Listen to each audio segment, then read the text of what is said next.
Ya, Assalamualaikum warahmatullahi wabarakatuh. Sebelumnya perkenalkan, saya Rashid Noval dari kelas Informatika semester 2. Video ini dibuat untuk memenuhi salah satu tugas kalkulus yang sebenarnya tugas ini merupakan tugas kelompok. Namun dikarenakan kelompok saya berhalangan hadir semua, jadi dengan terpaksa saya buat tugas ini secara mandiri atau individu. Oke, balik ke materi. Di sini saya akan membahas mengenai trigonometri dalam kalkulus. Definisi dari trigonometri. Trigonometri merupakan cabang ilmu matematika yang mempelajari hubungan antara besar sudut dan panjang sisi pada segitiga.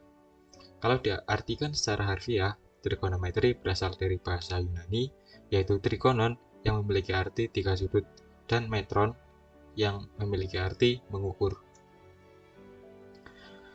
Trigonometri memiliki tiga bagian, yaitu sinus, kosinus, dan juga tangen.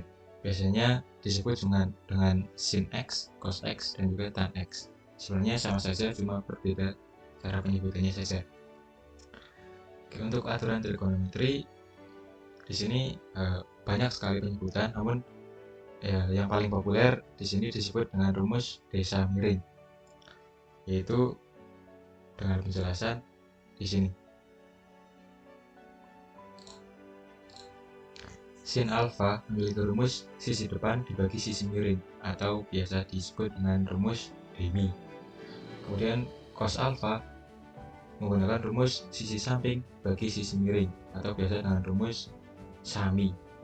Juga untuk tangen alfa menggunakan rumus sisi depan dibagi sisi samping, atau biasa disebut dengan rumus Desa. Oke, saya akan menjelaskan definisi dari sin konstan tadi, namun secara sendiri-sendiri ya. Pertama dari sinus dulu. Sinus menjelaskan hubungan antara perbandingan panjang sisi yang berhadapan dengan sudut terhadap sinus sudut pada segitiga tersebut, di mana perbandingan antara setiap sisi dan sinus sudut di depan sisi tersebut memiliki nilai yang sama. Aturan ini berlaku pada segitiga siku-siku maupun segitiga sembarang. Nah, dari sin konstan tadi juga memiliki aturan atau identitas lain seperti turunan dan juga integral. Di sini turunan dari sin X adalah cos X, dan juga integral dari sin X dx adalah minus cos X plus C, atau di sini konstanta ya C-nya. Nah, di sini kita tidak akan membahas gimana caranya mendapatkan rumus hasil dari ini, tapi kita tuliskan saja di sini yang sudah ada untuk mempersingkat waktu. Yang kedua ada kosinus. Kosinus merupakan perbandingan panjang dalam suatu segitiga antara sisi samping sudut dengan sisi miringnya.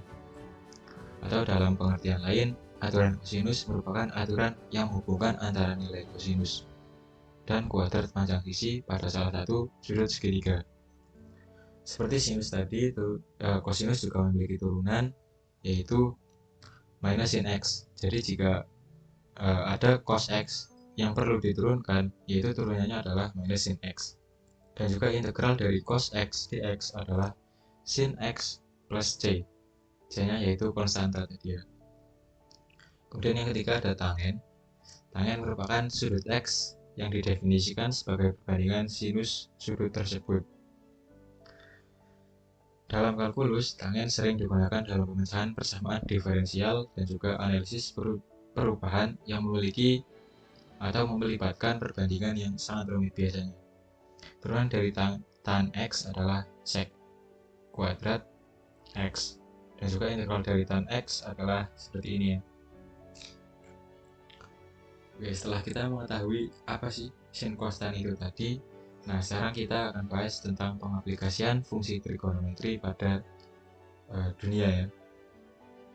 Pertama, di dunia fisika, fungsi trigonometri sangat penting dalam pemodelan fenomena fisika.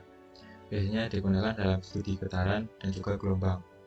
Biasanya gelombang ini membahas tentang gelombang suara dan juga gelombang cahaya.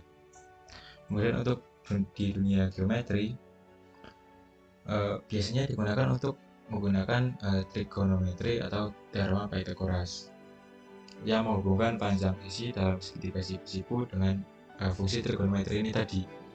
Kemudian untuk di dunia matematika, trigonometri sering digunakan pada ilmu matematika terapan, kalkulus, statistika, dan juga teori probabilitas. Pada dunia teknik, ilmu fungsi trigonometri juga sangat dibutuhkan, khususnya dalam ilmu pembangunan, ilmu material, juga menganalisis beban struktural.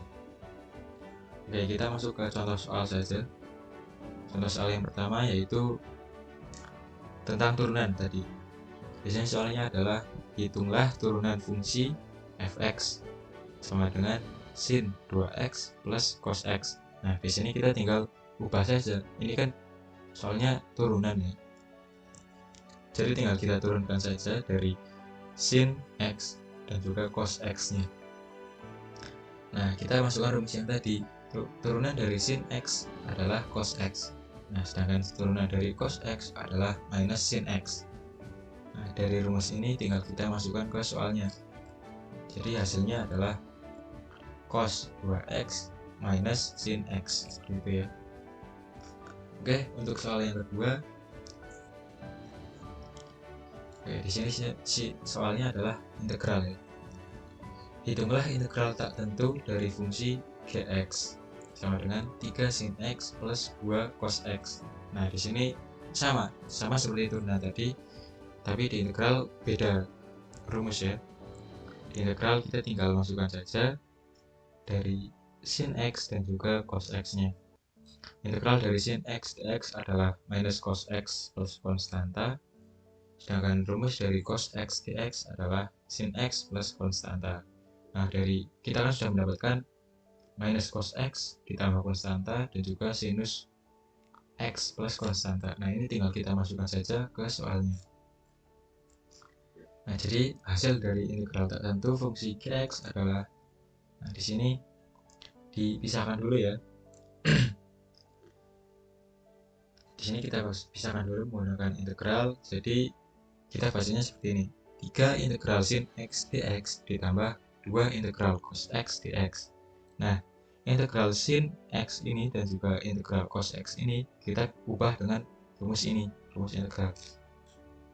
Jadi didapatkan seperti ini: minus 3 cos x dan juga ditambah 2 sin x plus konstanta, jangan lupa. Oke, mungkin sekian hasil kerja dari saya. Terima kasih. Bila ada yang salah kata, saya maaf yang sebesar-besarnya. Bila ada yang masih bingung atau ingin ditanyakan, silahkan tulis di kolom komentar di bawah. Terima kasih. Wassalamualaikum warahmatullahi wabarakatuh.